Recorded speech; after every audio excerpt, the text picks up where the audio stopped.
You're listening the Virtual CISO Podcast, providing the best insight on information security and security IT advice to business leaders everywhere. Hey there, and welcome to yet another episode of the Virtual CISO Podcast. With you, as always, your host, John Verry, and with me today, and I hope I get it right, Zenobia Godschalk. You got it. Dang, gold star for me today. How are you? Good. How are you doing? Good. Excited to have you on. I always like to start simple. Tell us a little bit about who you are and what is it that you do every day. Yeah, absolutely. So thank you so much, first of all, for having me on. I am probably in a little bit of a different role from many of your guests. I am the head of communications for a company called Swirlds Labs, which is responsible for helping to grow the Hedera ecosystem. And Hedera is for the folks who are in Web3, Hedera is a layer 1 blockchain. We'll get into that a little bit more, but my role is to help tell stories about why do people need blockchain. It is not just for trading cryptocurrency. It is not just for exchanging pixelated art. Why are people actually using blockchain, both as startups as well as enterprises? I always ask, what's your drink of choice? Oh, that's an easy one. Champagne.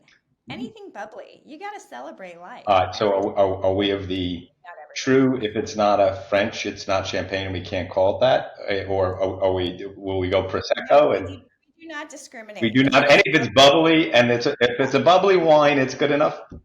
That's right. Red and white, we endorse them all. Yeah. So if you only could have one, which one would it be? Oh gosh. So many years ago, my husband and I went to a restaurant and we discovered this lovely champagne called Le Large Peugeot. And then this past summer, when both our kids were in sleepaway camp, we actually went to Champagne and we met the family and we sat down in their tasting room, and it is a lovely family-owned champagne producer in the Champagne region, and they were absolutely delightful. It is a family affair from the grandparents who started it to the parents who run it today to the kids who are spread out all over the world, including in Napa, doing things like distribution. So not only is it an amazing champagne, but it's just a lovely family story too. Yeah, there's nothing like doing something like that. Like we had the good fortune a few years ago to visit the Banfi estate in Italy. And met John, and I'm trying to remember her name, and they were the nicest people, and she had links to the New York region where we're from Long Island, where we were from. She had links to Liz Claiborne, which is a company that the woman I was traveling with, my wife's best friend, was a VP at. So we hit it off, and we ended up leaving there like with a gift basket. She just kept pouring us more and more wines, bringing stuff over. And at the end, we're like, okay, what do we owe you? And nothing. I mean, it was like one of those stories that you kind of just love to tell, right? Because it's just such a great experience. I'll ask you one last question, because I drink a lot of alcohol, but champagne's not something I know a lot about. If I told you that my favorite is Veuve Clicquot, am I on the right path there? Veuve Clicquot. Yeah, Veuve Clicquot. Yeah, I don't know how to say it. Yes, but theirs is yummy for sure. Yeah, that's if I'm buying one like for a special occasion, I'm buying one for somebody. That's usually the one that I'll aspire to if I can find it. Good choice. All right, so thank you for coming on. The genesis was, someone reached out. We get pitched a lot by people promoting things, and then usually, all right. But I ended up, they very smartly put a link in there to your presentation, your TEDx presentation. And so I said, TEDx, I got to at least check it out. And I ended up just watching it. I've watched it twice. I thought it was really an excellent presentation. That's sort of like the genesis of you being here. And there's a line that I've heard, and you used a line very similar to it in your presentation, that if you are not paying for a product, then you are the product. Can you talk a little bit about that? How did we get here? And how bad is this problem actually? Because I think most people don't realize how bad it is. Sure. Yeah. I think that, so first of all, thank you for watching. It was an amazing experience, and those guys do a great job of really forcing you to articulate your thoughts in a very short time. But I think I started the talk talking about originally, the premise was on the internet, nobody knows you're a dog, right? That's the classic cartoon, The New Yorker. And originally, I think you could have all this anonymity on the internet, and then over time, it became, oh, wait a minute, if we give you some of the things that you would like to do on the internet, maybe you will exchange that for some of your data. And then further over time, it became even more insidious. Maybe we won't even ask you if you want to give up your data. We'll just start offering you more and more things, and we're going to make the terms of service 75 pages long, and the chances of you actually reading them are slim to none. So I think when you go to services, when you go to something like a Facebook, when you go to these other platforms, that at the end of the day, their bottom line is advertising. How much can they advertise to you, and how much can they monetize that advertising to you? And so you have all these, quote, free services, whether it's social networks, whether it's games, whether it's search, and all they're doing is saying, great, I'm going to gather more and more data about you so that I can sell things to you. And I think, it reached a little bit of a tipping point for me, because it's pretty alarming that I can now not even be searching for something, but just talking about something. So we don't even have any Alexa devices or other of those kinds of devices in our house, both from the cybersecurity aspect as well as from the 700th time that the kids set an alarm for 7 minutes later to have Alexa go off. We said, no, that's not a good idea. But even without that, you'll be having a conversation. Your phone will be somewhere in the room. And then the kinds of things that you're talking about will be served up to you in your Facebook ads or in your Instagram ads or in some other ads where you're like, well, that's weird. I didn't even search for a vacation in Jamaica. I just had a conversation with my husband about it. And now all of a sudden I am getting ads on it. And so you see how pervasive and interconnected that is today, and you realize, great, I haven't paid for some of the services that come with my phone. I've certainly paid for the phone service and the device itself, but I'm not paying for something like Facebook. I'm not paying to search and crawl the web on Google. I'm not paying for all of those things, but I am paying in the fact that I have minimal privacy compared to what you had a decade ago, and they know so much about me. Yeah, the one thing which you pointed out, and we know a little bit about because we've worked for some of the companies in the space, is the data aggregation issue. Talk a little bit about that.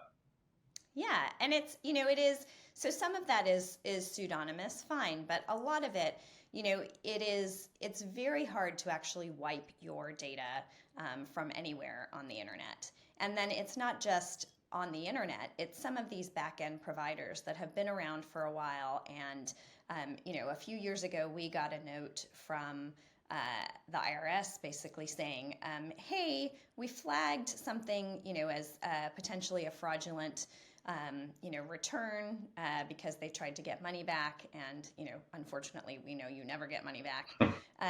But it turns out, I don't know if you remember when Equifax was breached. Oh, yeah. That was one of the granddaddies. Yeah, that is a crazy business model. I am going to collect all this data about you, and then I am going to sell that to other people. And if you want to protect that data, you then have to pay me. Well, now I don't have to pay you because you lost my data, so you're providing that to me for free. So oops. But, those kinds of models, they're collecting data from every kind of source that they can imagine. They remember addresses that I don't even remember I had. And they are able to build these profiles, and then they own the data. They have, very little oversight in terms of how they're securing that data. And they're able to sell it. They're able to monetize it, which seems insane, right? For you to not be able to say, no, please remove me from all of that. Yeah, my favorite story with that is we had a client that was, and we had conversations about whether or not we wanted to work for the client because we felt it was a little bit evil, to be honest with you. They would buy anonymized data, and then what they would do is put it all together and make it non-anonymized based on the way that they could link it. They figured out how to do that, and it was nuts. And one of their most profitable areas was selling leads to divorce attorneys before. Wow. And their key thing was people in a certain age bracket who had suddenly started unusual patterns of buying things in flower stores, Victoria's Secret, and health club memberships. Wow. All the cliches, Yeah, all in yeah, one. exactly. I mean, they could have probably added Corvettes to that, Yeah. purchasing Corvettes to it, or sports cars, but they didn't actually do that. Um, Oh my gosh. so, in your actual presentation, if I recall correctly, it was something like how blockchain can solve this privacy problem, or perhaps more generically DLT, right? Can you explain, just to make sure we have a level playing field for the conversation for everyone, what is DLT? Yeah, so DLT stands for distributed ledger technology. If you think about kind of the phases of compute, right, we went through kind of this mainframe era where companies controlled all the data. It was pretty centralized. It was, controlled within enterprises and organizations, not really open to the world. And then you had the web era, which, for better or worse, the web was designed, I think, by a group of idealists who said, let's just make open communication kind of our standard, right? Like let's make that the goal, is for anybody around the world to be able to communicate and to conduct commerce, to do any of those things. Well, it turns out, every technology has a good and a bad side, and unfortunately, the bad actors, as you know, ever since the internet has been around, have been able to take advantage of some of those things that were built to be sort of open protocols and built to enable that commerce and communication, but were not built with kind of security front and center and in mind. And so blockchain and sort of this Web3 era is saying, okay, well, let's put that control back in the hands of the users. So, a blockchain is essentially, a public blockchain is essentially a, multi-master, multi-use database where, it's a ledger, right? It's a public ledger, whether that is in the simplest account of, when you think of an accounting ledger, right? But it is just a record of all the transactions that have been done. And you can, demonstrate that publicly. But you can also control, maybe you have small groups of people who can actually, control certain things or view certain things on the blockchain, or you have these smaller groups of people who can do that. But it's a way, essentially, a new structure for compute where you decide, okay, what gets shared publicly, what gets kept private, and what are those sort of circles that I want to be both building and managing that infrastructure and sharing that data with. Right. So would it be fair for like someone listening to say, DLT is effectively another type of database, right? Okay, good. That's exactly Because I think most people like that database concept. I like the transaction component or the register component, because I think like databases you tend to think of as being these large blocks of information, where ledgers you think of something which is going on, going off, and people trying to keep track, right? It's got more of that inherent tracking mechanism, and which is a critical part, right, of blockchain and any of the DLT technologies, right? Is this record keeping that's immutable, effectively, correct? Yeah, exactly.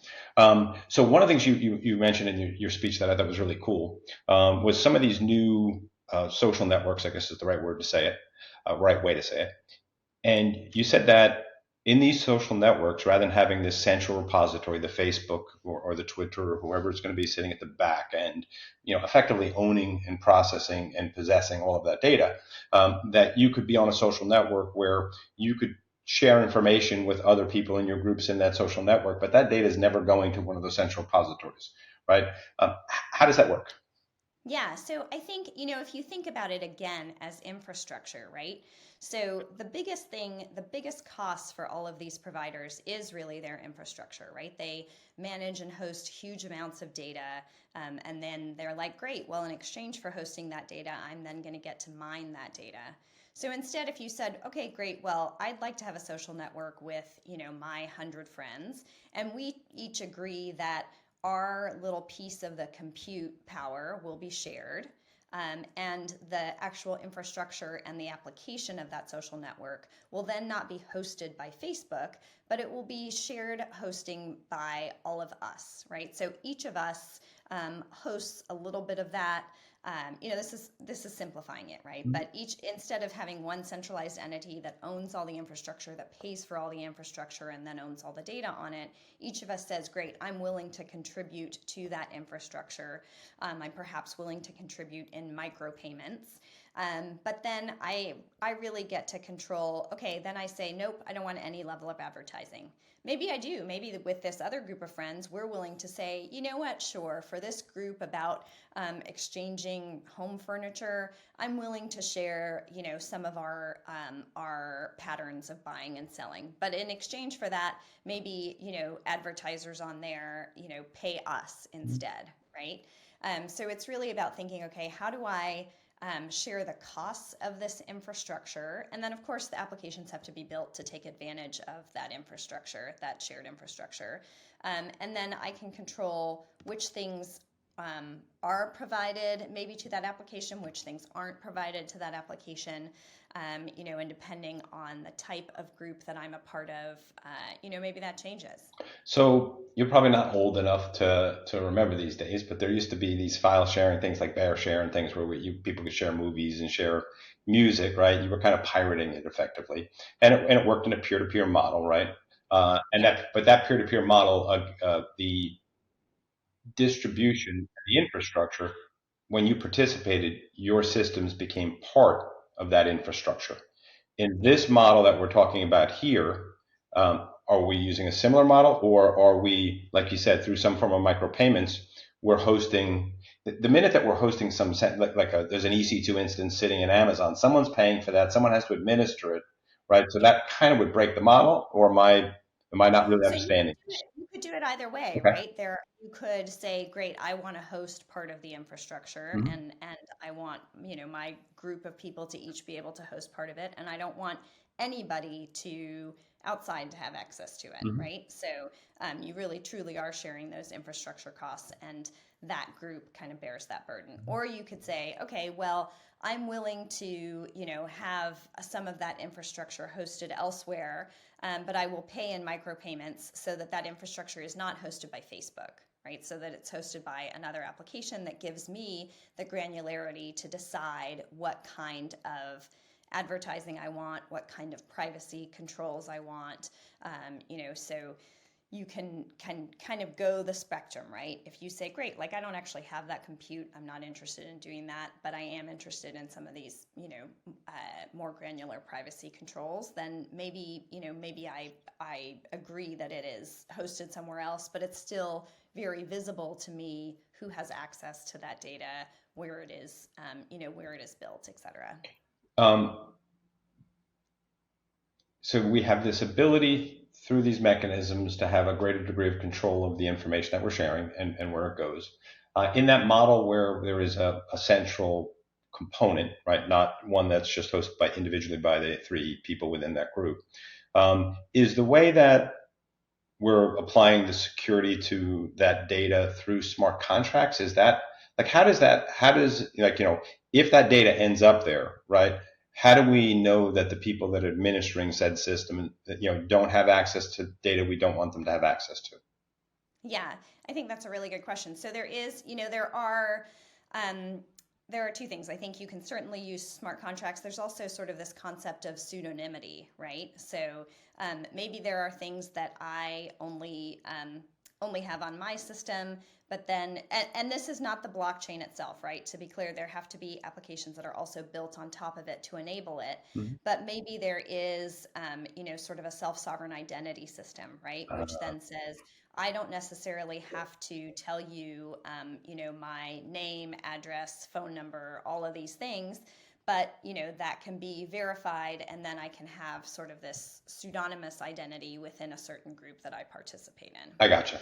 Yeah, and then I've read some stuff about like off-chain. So really what you just have is a hash to something which is off-chain, so the person doesn't really have access to it anyway. Okay, I gotcha. Interesting. So, and I think this was sort of the premise of your thought process of ideally implemented Web3 technology effectively can solve the privacy problem, right? Okay. So, which I thought was really exciting. So we've got containing the swamp, but we've got a swamp. I mean, Facebook's not going away. YouTube's not going away. Twitter's not going away. I've been on the internet for a long time. My information is out there. It's all over the place. I am stupid enough that I have an Amazon device in my house, and I'm willing to pay the price for that. And I understand I'm letting people in, but I don't do anything all that exciting anyway. They know I drink a lot of bourbon. They know I like stouts. Okay, yeah, you know that. You want to advertise them? It's probably good. I'll know about the new ones. So what I want to talk about whether I can use the same technology on the other side of the equation, right? So if I'm a company that has this data, and now we have, fortunately, I'm an advocate of it, new laws and regulations that are trying to protect us, GDPR, CCPA, VDPA, all of these new regulations.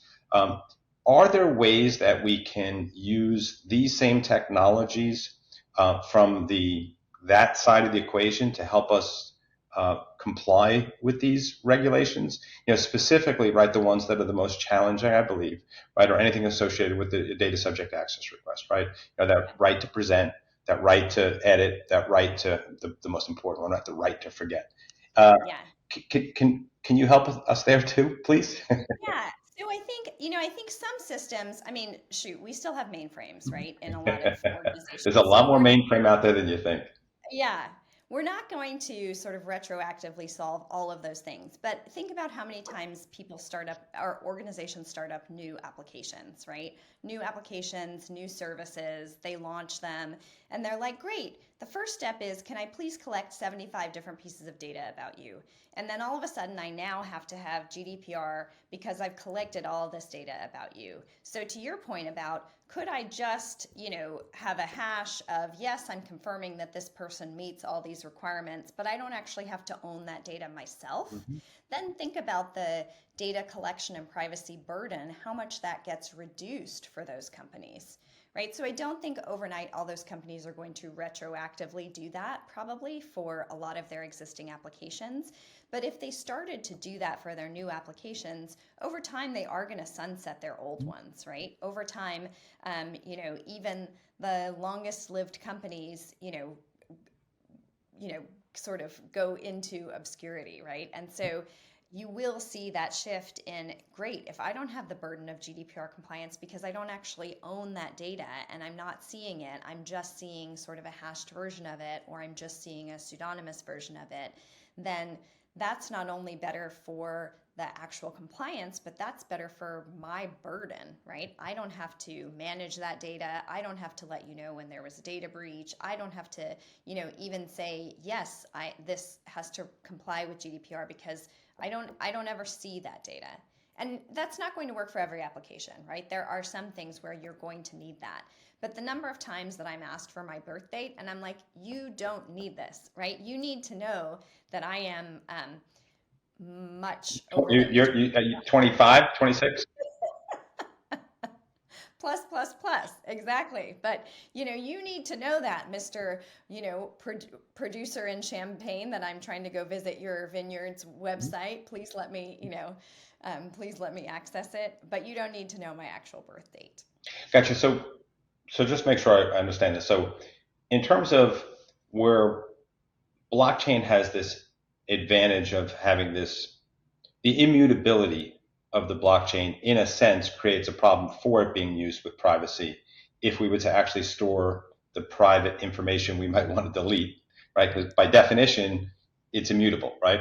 So that is where this concept of offsite storage with a hash gives us the value prop associated with the DLT, right?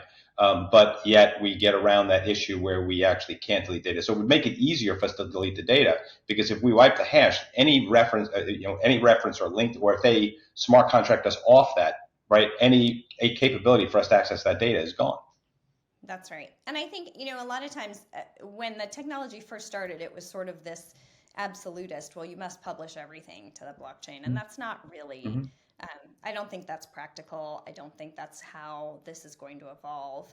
I think people are going to recognize there are things that like you said, I want to keep off chain, but then I want to keep a record of proving them on chain.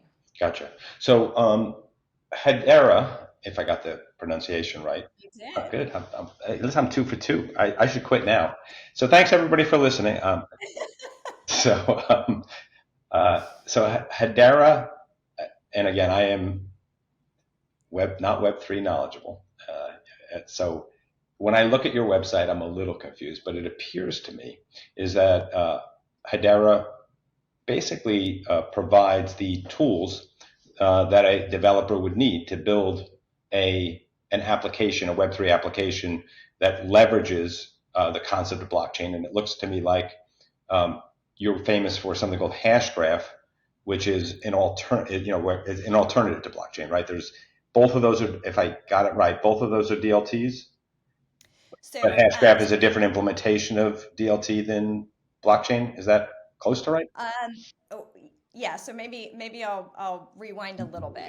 Loose translation. You're gonna correct me, and you just did it. You're just saying it in a nice way. Look, you could just say no, John. That was idiotic. I mean, like other people do. I mean, my wife tells them it all the time. So I won't go there. It is confusing, right? I mean, this is sort of, we're still in the phase of like explaining TCP/IP to users where people are like, I don't care, just show me how it works, right? So I am really just bring the web pages up. That's all I need to know yes, about. exactly. Just show me the application. And I will say we're getting closer there, right? So Hedera is the network, right? You can think about it almost as the equivalent of the AWS or whatever else you would run your infrastructure on. Hedera is that layer one network. The way that the Hedera network runs is it uses something called the Hashgraph algorithm to come to consensus. So blockchain and for example, Bitcoin uses a different kind of consensus mechanism. It requires somebody to go do a math problem. That's why it's called proof of work. And then, the person who solves that math problem fastest gets to write the next transaction to the network. Hedera uses a Hashgraph algorithm, which uses something called gossip about gossip to actually write transactions to the network. And so, yes, Hedera provides there are tools and other things that both Hedera and the broader community have created so that people can go and build their applications on top of that network. And there's a whole ecosystem of both open source tools and other infrastructure that is being built on top of and with Hedera to make that network function, right? So if you can imagine very early stages of the web, not a lot of APIs, not a lot of other things that sort of plug in. We're seeing that same kind of maturation of the technology stack with blockchain and the other services that are built on top of it, so that over time it gets much easier for people to build their applications there. All right, so I'm confused a little bit. Maybe some other people listening are, because I find that term network interesting, and maybe is it analogous to a physical, TCP? When you say network, right? Like on the back end, like if I really got down to it, what are we talking about? Are we talking about server infrastructure? And when you say network, it's the transiting of the data between the different APIs, code mod, whatever it is, the components of this blockchain group of services that we can consume? Yeah, that's exactly right. So it is, I think if you think about it sort of like cloud services, Mm-hmm. right? So it is a network of computers that sit, and so Hedera is one of the most distributed public networks. There are instances running on every continent except Antarctica, right?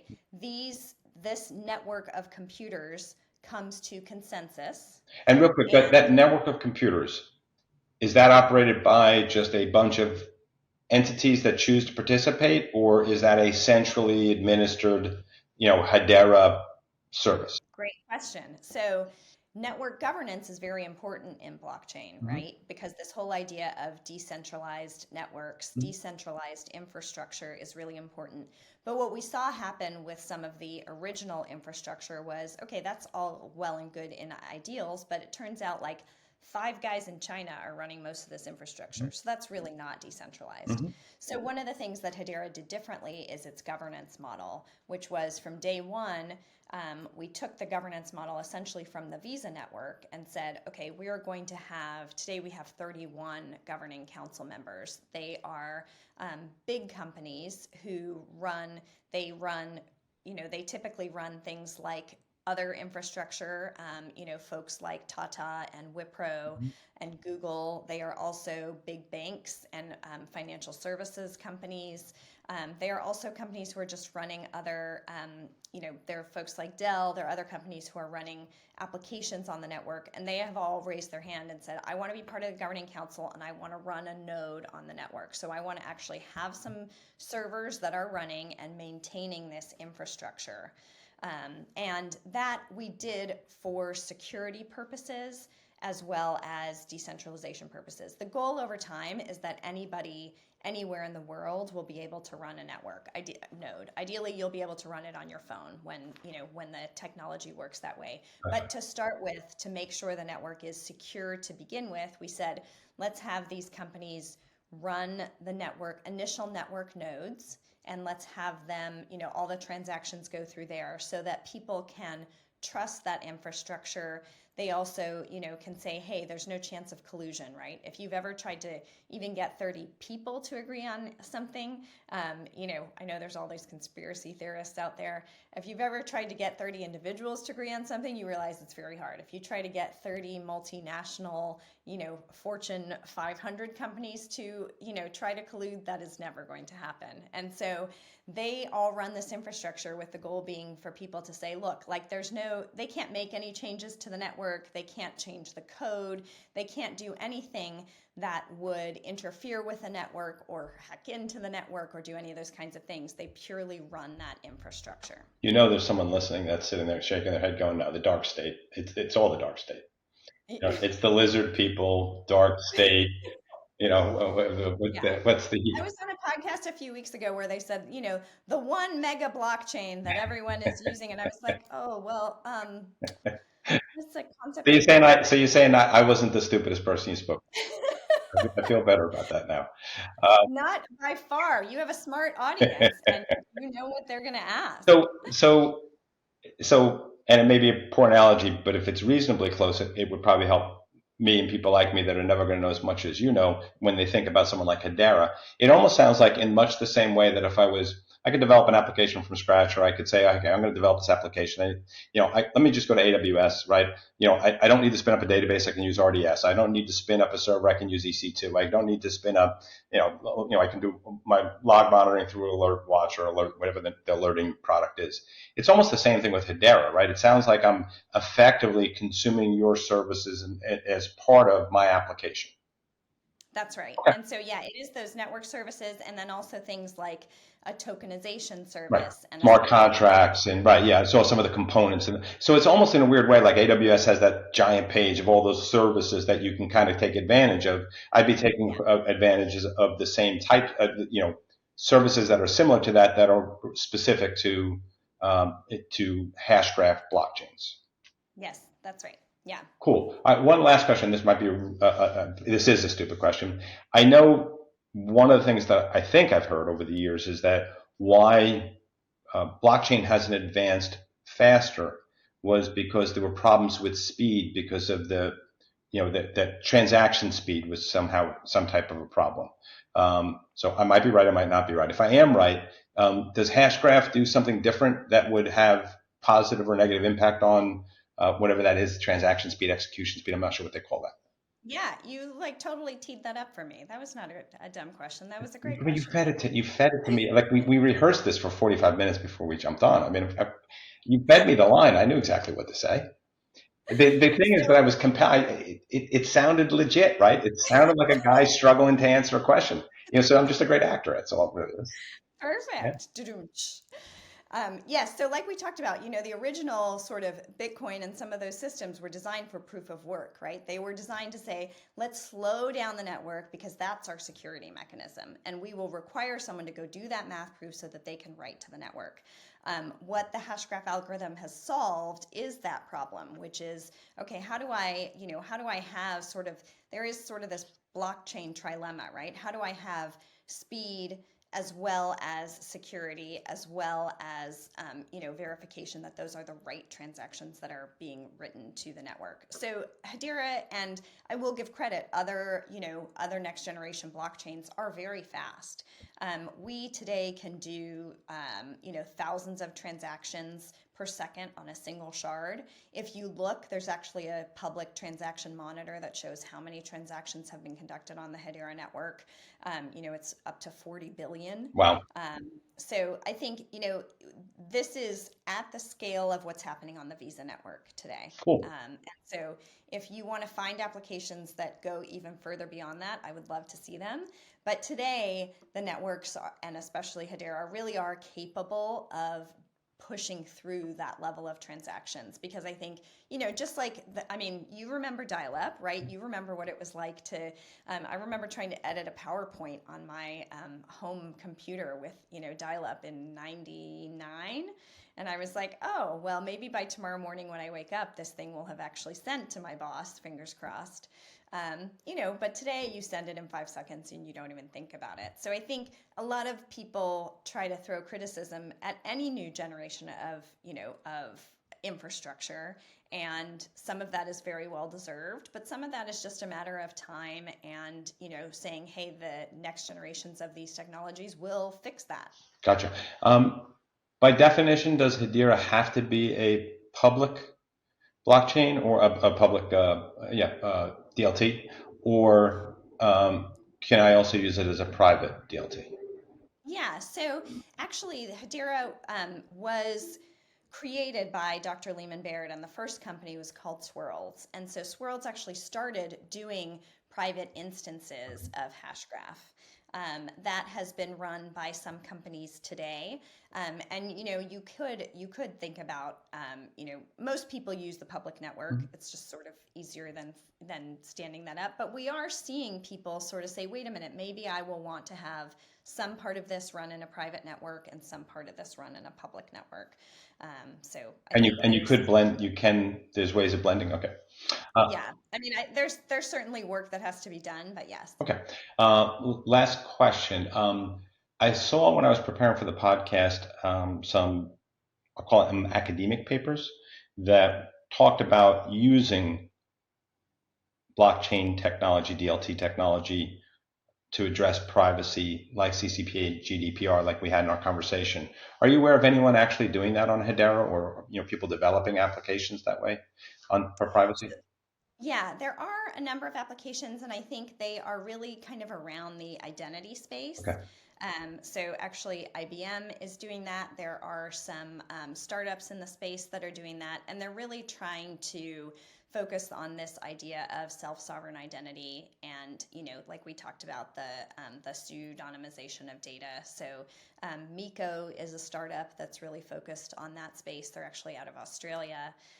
But I think that is really a foundational building block of this next generation of technology, right? Once those things are solved and a lot of people can use them, then you're going to see that next generation of applications that says, oh, great, thank goodness, I don't have to deal with that piece of the data. I don't have to touch it. Gotcha. So is that almost like, conceptually, what you're saying is you've got this application that has all of my sensitive information that I've got very tight control over who it can be shared with, then if somebody wants access to that data, right, I've got to grant them access through, through that mechanism, and then they'll share that information on demand as it's needed, with it, none of that data ever leaving and persisting in the other environment. Yeah. Okay. So yeah, you could either share the data itself, or you could share, some version of a validation of that data. Right. Like you said, like age validation, right? So they can't ask for my birthday, but they can ask, is this person older than 18? Right. Okay. Which is awesome, right? Because then my birthday's not floating around out there. Yeah. Right. Or does this person have a valid driver's license? Right. Okay. And they don't need to know the DL number. Awesome. We beat it up pretty good. Anything we missed? Anything you want to add? I don't think so. I think, I will say this is new technology, but I think the thing that's different about this than in sort of some of my early days in my career is that there are online developer communities that are so willing to just engage with newbies and, have conversations about how it works and how they've implemented it.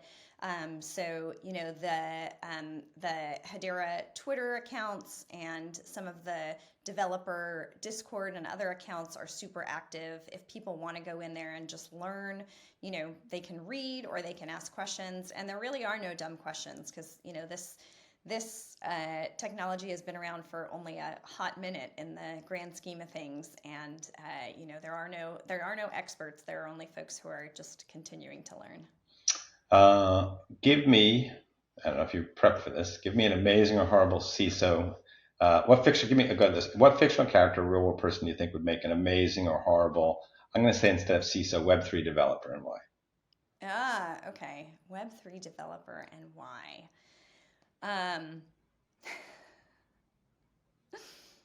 Well, when you said CISO, what came to mind was Gru from the Minions. Because he has this. So that sounds to me like you've watched that show with kids before. Multiple times, yeah. So many times. Yeah, no, you could tell age differences, and like my kids are older than your kids because the Minions is something like I kind of know a little about, but don't really know. But other people have somebody else literally asked that question and said Gru as well, so I was like, I gotta go look up Gru. I think I know who he is, but now I'm not positive. Yeah. He's a great character though, right? He comes from this sort of very evil background, and he has all these super creative ideas about how to be evil, and his heart is basically melted by these 3 girls he adopts. His minions go and do his bidding, but they don't always do what they're supposed to. It doesn't always work. There are lots of things that go wrong.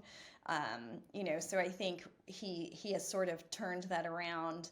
And I think you have to have a little bit of that, right? To work in, whether it's to work in the security industry or to work in Web3, you have to have a little bit of that kind of anti-establishment. I'm willing to look at things from different perspectives. I'm willing to sort of see things go crazy and creative.